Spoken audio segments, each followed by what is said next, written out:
Hi, everyone. Welcome to our next session of Meet the Members of Empower Africa. My name is Shai Bernstein. I'm VP of Business Development and Partnerships in Empower Africa. For those of you who are joining us for the first time, Empower Africa is a business community with a mission to drive investment, trade, and job creation in Africa.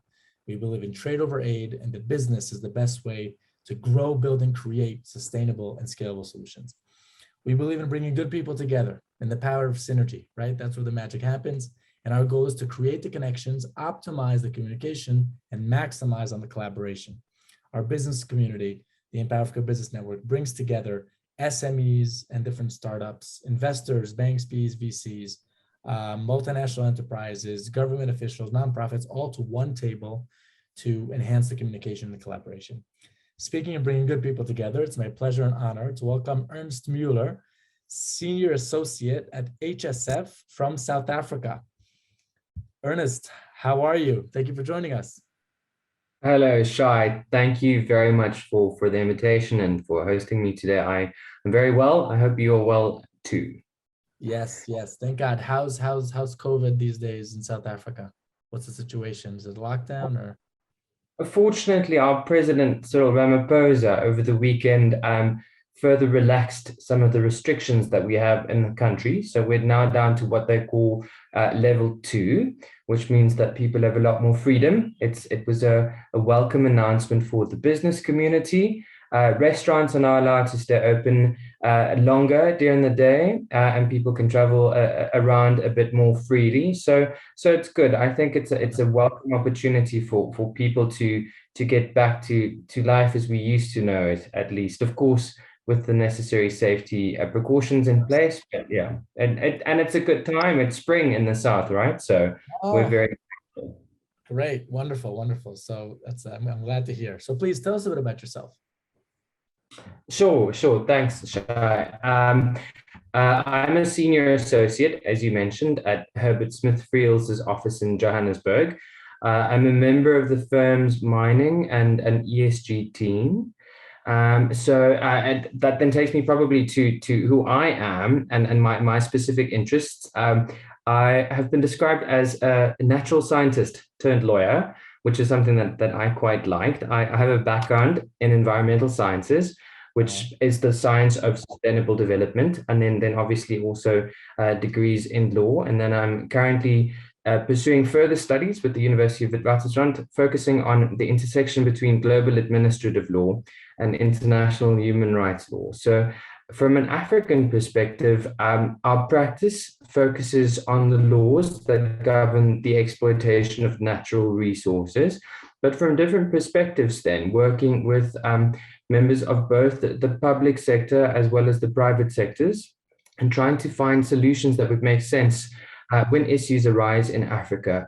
I completely believe that Africa will play a very central role in the fight against climate change. It's certainly one of the best sources of the mineral resources that we require to transition towards the green economy. And Africa is also one of the continents in the world that hasn't been exploited as extensively as, say, the developed world. So there's a lot of potential here, both from a natural resources perspective.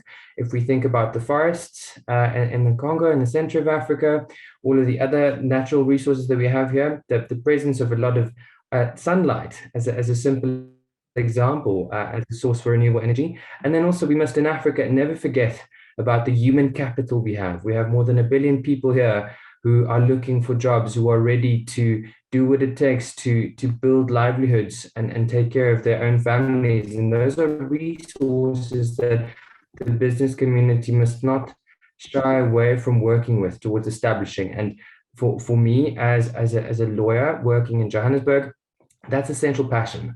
It's trying to connect people, the S in ESG, with the E, the environment, within the context of the G, the governance frameworks that we as the business community working with the governments must establish to work towards a system that promotes sustainable development at the end of the day. I'm a big supporter of the circular economy.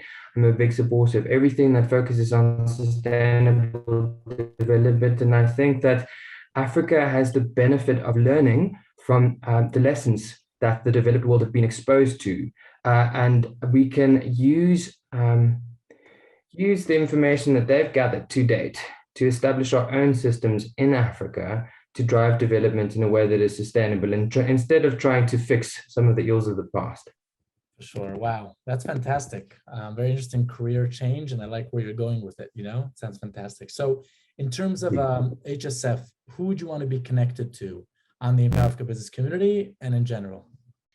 Well, you know, I think that as lawyers, we'd like to help where we can. I think most people who end up studying law, well, I would hope do it because they are very fond of problem solving. So for me, it would be worthwhile to connect with any individuals in the Empower Africa community or internationally who need help finding Africa palatable solutions to some of their problems. I think many in some of the work that the partners and I have been engaged in Africa, we realize that Africa has a different way, or Africans have a different way about thinking. So if you want to do business in Africa, it's often helpful to have people who are very familiar with African systems, who can then help you find solutions to problems that would appeal to the people that you engage with in Africa. So let me quickly give you an example. As lawyers, we're quick to run to the courts and quick to run to arbitration systems when we would like to resolve disputes. But in Africa, relationships are incredibly important. And if you resolve a dispute by turning towards arbitration or you turn towards courts, then often there's a winner and a loser. And that polarity creates animosity. So if you would like to resolve a dispute in Africa, one of the systems that our team has adopted is trying to find mutually acceptable solutions, win-win solutions. To do that, you need to listen to both sides. You need to try and identify the true source of the issue, and you need to address that. Often that requires compromise from both parties, but you end up giving rise to a system where the dispute is resolved in a way that everybody is happy and that you can focus on further establishing and growing the relationship instead of walking away with an arbitral award in your favor that doesn't necessarily serve the interest of the community or of your business in long term. So the more we can get involved in that, the better for us. Very true. Very true.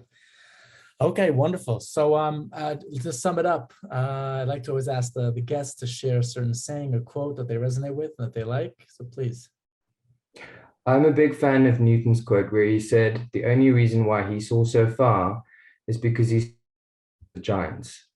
And I think that's what we must do as a community. We must try to work together, stand on each other's shoulders, and see far into the future to make sure that we implement the changes today that we need to prosper in a decade or two to come. Amen. Amen. Really, that's beautiful. I love it. Ernst, thank you so much for joining us. Stay safe and healthy. Okay, you and everyone else in Johannesburg, South Africa. And yeah, good to see you. We'll chat soon. Take care. Cheers. Thank you very much. Bye-bye.